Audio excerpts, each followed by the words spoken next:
Pada kemana ini orang-orang yang mau rapat? Sempat-sempatnya mereka terlambat di situasi seperti ini. Sudah habis pemilihan lurah, belum pelantikan, malah jadi hal besar di dunia ini. Mengapa di situasi seperti ini masih banyak orang yang bersantai ria?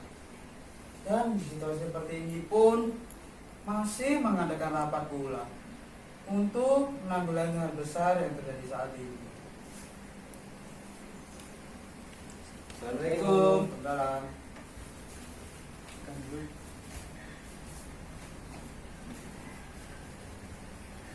Hanya berdua. Iya Pak, emang yang lain belum pada datang Pak? Memang ada orang yang lebih rajin dari kalian. Dari tadi pun saya menunggu belum ada yang datang.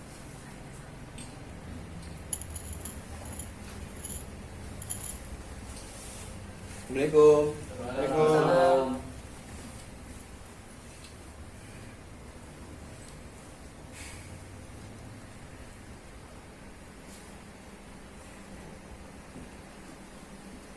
Maaf Pak, karena saya terlambat, saya harus dari kantor menyelesaikan pendataan warga dan setelah itu saya langsung ke sini Pak. Udah nggak apa-apa. Masih ada juga yang belum datang. Mungkin sebentar lagi. Assalamualaikum. Waalaikumsalam. Maaf Pak, saya terlambat. Soalnya tadi dikasih tahu dadakan Pak. Udah nggak apa-apa.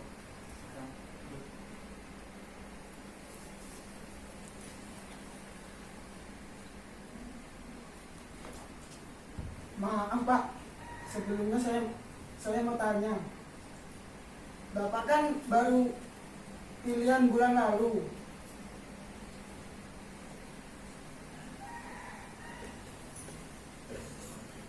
Belum ada pelantikan secara besar atau peresmian dan mengadakan rapat ini, mungkinkah Bapak mempunyai pengalaman dalam memimpin hal ini?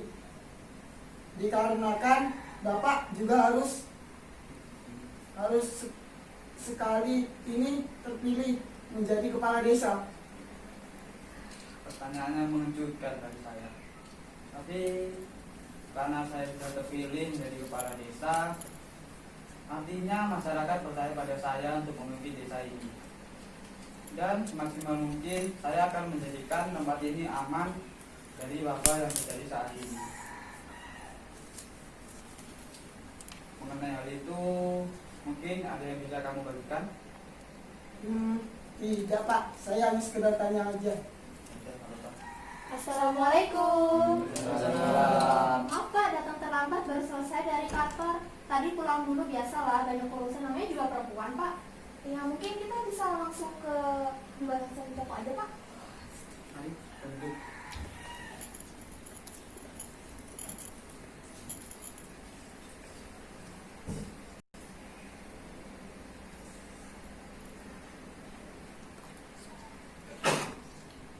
Langsung kita mulai saja rapatnya. Sebelumnya saya ucapkan Assalamualaikum warahmatullahi wabarakatuh. Waalaikumsalam warahmatullahi wabarakatuh. Saya mengumpulkan kalian semua di sini untuk membahas pencegahan COVID-19 di Desa Mulyorejo ini. Dalam hal ini saya butuh partisipasi dan keaktifan kalian untuk menjadi relawan di desa kita. Maka dari itu, selain pendapat kalian, saya juga membutuhkan tenaga kalian untuk mencegah hal ini masuk ke desa kita. Saya mempunyai beberapa gagasan mengenai hal ini, seperti menyediakan posko, memeriksa orang yang masuk ke desa kita, mendata orang yang dari luar daerah, terutama daerah yang terpapar red zone COVID-19 ini, agar dapat dipantau dan melakukan isolasi. Setiap orang yang baru masuk dari luar daerah, dan juga membatasi keluar masuknya orang luar ke desa kita. Mengenai hal ini, ada yang bisa kalian tambahkan? Saya ada satu pendapat Pak. Ya Pak. Bagaimana jika kita menyediakan tempat isolasi bagi mereka yang baru dari luar sebelum mereka pulang ke rumah Pak? Kita tamu dulu pendapatnya. Ada yang lain? Pak, bukankah lebih baik kita melockdownkan saja desa ini agar tidak ada pemudik yang banyak pulang. Ini kan demi mereka juga, Pak. Bukankah itu tindakan yang tidak baik? Mengapa harus di lockdown? Kan masih banyak juga orang yang kerja kuat. Memangnya kita cukup membeli pangan orang ke desa? Memangnya bahan pokoknya cukup? Betul, itu mungkin jangan duduk di lockdown karena sedikit egois. Seperti kata Pak Anjar, menyiapkan tempat untuk isolasi lebih baik. Selain itu, saya juga mempunyai usul, Pak. Bagaimana jika setiap orang yang masuk ke desa kita, yang sekiranya asing atau bukan warga desa kita minta KTP saja, agar kita bisa data, lalu kita tanyai perjalanannya. Boleh juga itu Pak, dengan melakukan penyemprotan pada setiap kendaraan orang yang mau masuk. Cukup Pak Kade. Bagaimana para pemuda ini, ada pendapat lain? Ya, jika saya hanya ingin lockdown itulah Pak yang paling efektif. Jika tidak begitu, bagaimana pembatasan setiap keluarga keluar rumah? Batasannya bagaimana? Ya, pembatasan misal setiap rumah dibatasi orangnya keluar rumah 3 kali sehari. Dan dengan begitu orang tidak banyak keluar, Pak. Wah, pusing kalau begini ceritanya. Mending kita ikutin aja peraturan pemerintah. Terus kita kasih tahu kepada warga agar mereka tetap di rumah. Memangnya hanya dengan begitu mereka mau mendengarkan? Jangankan melaksanakan, Pak. Mungkin mendengarkan saja mereka sulit. Kamu tahu susahnya menghadapi pandemi ini. Dengan cara pencegahan aja, memang sudah dipastikan kita dapat terhindar. Mending banyakin di rumah, bersih-bersih, cuci tangan, jaga imun tubuh. Dan kalau keluar pun ya pas lagi penting-penting aja. Saya yakin kok kita pasti dapat terhindar. Oh, kita juga jauh dari kota.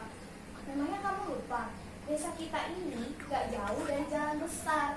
Dan jalan itu jalan dari Palembang ke kota Jambi. Kamu yakin hanya dengan begitu mereka mau mendengarkan? Kalau memang iya, pasti di jalan sudah gak ada lagi orang yang lalu lalang. Oh, sekarang desa kita aja masih rame. Sebenarnya ini kita mau ngapain Pak? Saya juga bingung, kenapa jadi rumit seperti ini?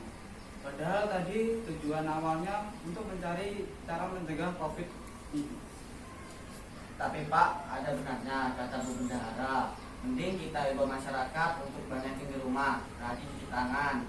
Dengan cara kita beritahu ke rumah satu persatu. Maaf Pak, Ya Pak, bukannya sama aja kita yang banyak keluar rumah ya?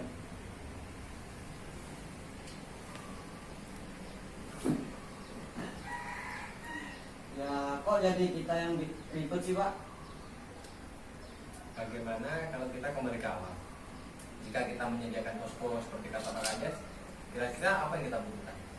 saya memperkirakan kita butuh alat penyemprot, cairan disinfektan, masker, beberapa drum untuk menampung air, dan sabun cuci tangan. Berarti untuk membeli alat-alat itu kita membutuhkan anggaran dana dong Pak. Dan kita juga harus memperkirakan berapa anggaran dana yang perlu kita keluarkan. Dan juga pasti itu membutuhkan dana yang cukup besar Pak. Pak, tolong Pak, bantuin Ibu. Ya Bu, sebentar. Sebentar ya.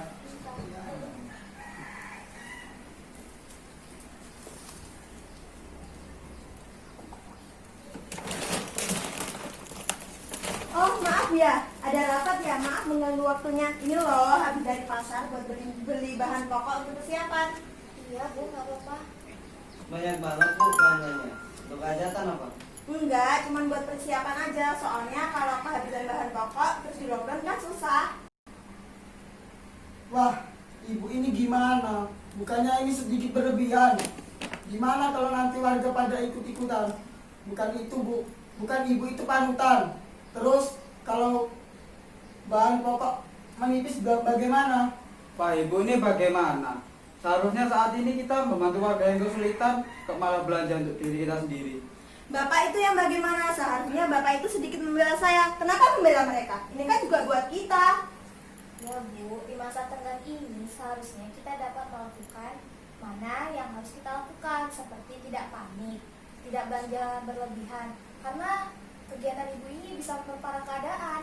Ya kan ini cuma antisipasi. Mengapa juga ini menjadi permasalahan yang rumit? Iya Bu, saya paham. Kita cuma beritahu aja kok. Yaudah, saya masuk dulu.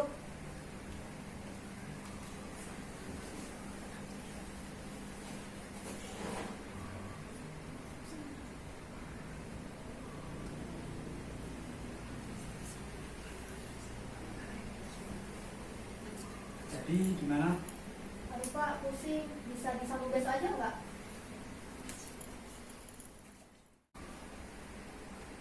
Pak, bagaimana kalau memang kita harus menyediakan posko bagi orang-orang dari luar tadi?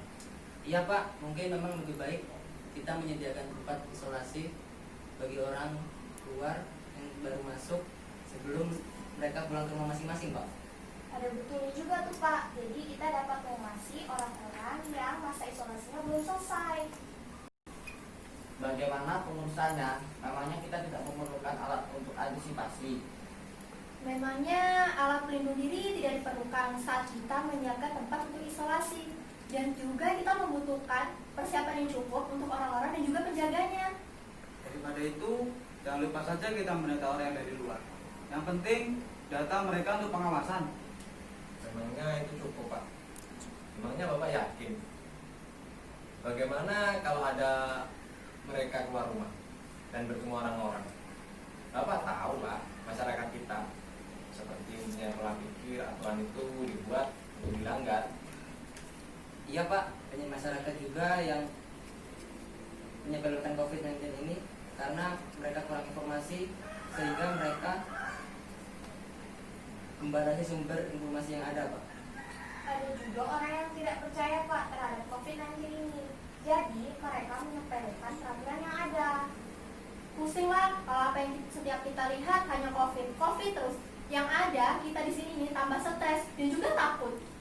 Setiap lihat berita di TV yang bahasnya tentang COVID, buka HP juga, sosial media, pemberontakan HP juga begitu. Jadi males tak mau lihat TV ataupun HP. Sudah saya bilang Pak, jangankan untuk memperhatikan, apalagi untuk melaksanakan. Tengok dia nih, melihat televisi aja mungkin nggak mau. Sebenarnya kita bisa ambil baiknya dari media-media tersebut, seperti mencegah, kita melihat dampak-dampak dan efeknya. Mengikuti peraturan yang ada mungkin sudah cukup. Makanya informasi seperti berita bisa dijadikan teguran untuk masyarakat yang susah mengerti bahwa ada dampak yang bahaya mengenai COVID ini. Jadi mereka akan paham kalau keluar rumah dan berpergian jauh itu menjadi resiko yang sangat besar. Maka dari itu Pak, pembatasan keluar rumah dilakukan agar tidak banyak orang yang keluar rumah. Dan hal ini juga bisa diatasi dengan sewajarnya. Jika memang bisa diatasi dengan hal yang mudah, mungkin wabah ini tidak akan menyebar. Tapi COVID-19 ini penyebarannya sangat cepat. Jika dapat ditangani pun tidak dalam waktu yang singkat. Pasti membutuhkan waktu yang sangat panjang. Karena ada beberapa faktor yang harus disesuaikan dengan kebiasaan masyarakat negara ini. Lalu, apa yang harus kita lakukan untuk mengantisipasi agar COVID-19 ini tidak masuk ke desa kita? Ya ampun, yang dari tadi kita bahas ini adalah hal yang mungkin yang bisa kita lakukan untuk mengantisipasi. Kan dari tadi awal kita juga begitu. Di sini kita itu mencari jalan keluar dalam pencegahannya. Kenapa jadi debat dan menjadi makin ribut? Kenapa nggak ikut kata Pak Kades? Ya sudah, setelah dipertimbangkan masukan-masukan tadi, saya pikir hal yang bisa kita lakukan untuk pencegahan ini menyediakan posko di beberapa tempat tembusan jalan besar. Orang yang lewat disemprot kendaraannya dan tanyakan dari mana jika dia warga kita. Jika dia orang luar, mintai KTP dan tanyai riwayat perjalanannya. Nah, di posko itu buatlah pendataan orang-orang dari luar kota. Langsung disemprot seluruhnya, mulai dari kendaraan, pakaian, dan barang bawaannya. Dan bawa ke tempat isolasi Jadi kita sediakan tempat isolasi sebelum mereka pulang ke rumah.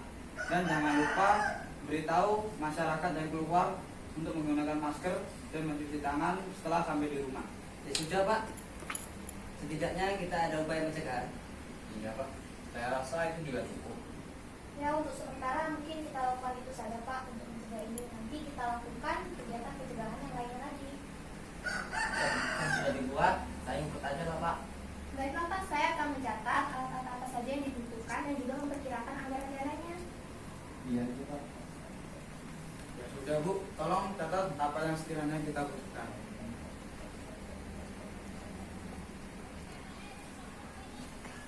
Lalu peran kami sebagai peran pemuda ini untuk apa Pak?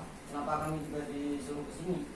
Peran kalian sebagai pemuda ini yang menjadi relawan, membantu menjaga posko, gantian per dusunnya, dan kadusnya membantu menjaga mengawasi relawannya. Loh, kita dapat apa Pak?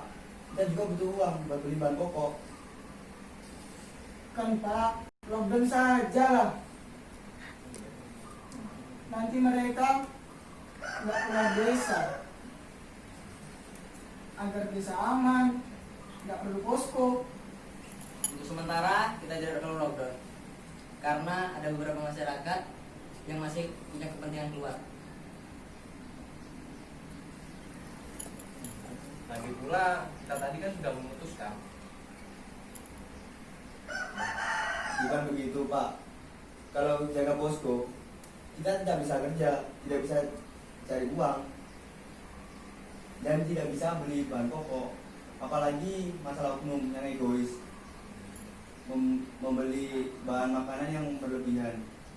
Bagaimana Pak nasib kita yang gajinya per hari? Kalau nggak begitu, mau gimana lagi? Kan kalian juga nggak setiap hari bolos kerja. Iya sih Pak, kalian mah enak yang kerja di kantor desa sebagai pegawai aja pasti tetap juga digaji. Nah, ini kan relawan.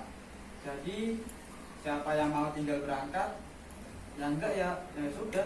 Kita nggak maksa kalian untuk datang. Oh, jadi nggak berangkat nggak apa-apa ya Pak? Ya nggak apa-apa. Tapi kalau membantu kan itu juga baik. Tapi Pak, apa Bapak yakin bahwa masih ada yang mau berangkat relawannya dengan keadaan seperti ini? Mereka biasa saja menjadikan kerja dan sekolah sebagai alasan untuk tidak membantu. Jadi Pak, kita harus kerja sendiri. Memangnya kita mampu. Kita juga butuhkan pemuda lah Pak. Jika begitu, mengapa tidak para pemuda yang sekolah atau kuliah? Kan mereka belajar online. Jadi mereka bisa melakukan sambil jaga posko. Nah, ada benarnya juga itu Pak. Minta saja mereka untuk jaga posko. Pak, anak saya itu sekolah. Jadi saya tidak mau dengan adanya masalah ini, sekolah anak saya itu jadi terganggu. Karena adanya masalah ini, mereka dituntut untuk belajar online. Apalagi tugas-tugasnya, belum hal-hal yang lain-lain, itu tidak bisa dianggap enteng Pak. Ada benarnya tuh perkataan ibu ini Pak. Kan ini juga relawan. Jadi bagi yang mau aja yang berangkat Pak. Kalau begitu, mungkin memang tidak ada pemuda yang membantu. Mereka akan menjadikan semua alasan sekolah dan juga kerja yang ujung-ujungnya kita sendiri yang jaga posko itu. Lalu kami harus bagaimana Pak? Kami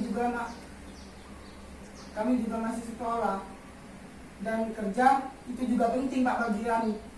Sudah kita pikirkan sejenak dengan pertimbangannya. Maaf Pak. Ya Pak, Hal apa yang paling efektif untuk mencegah Pak? sebenarnya hal yang paling efektif untuk mencegah hal ini adalah kesadaran diri kita sendiri dan mengikuti anjuran pemerintah.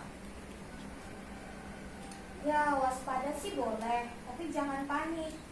Memang kita harus memulai kesadaran itu dari diri kita sendiri, seperti mengikuti peraturan yang ada. Itu cukup lah Pak.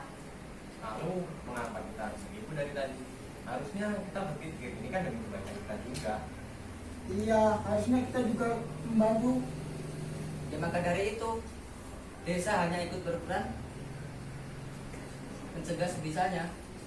Ya sudah, kalau begitu kita mulai dari awal.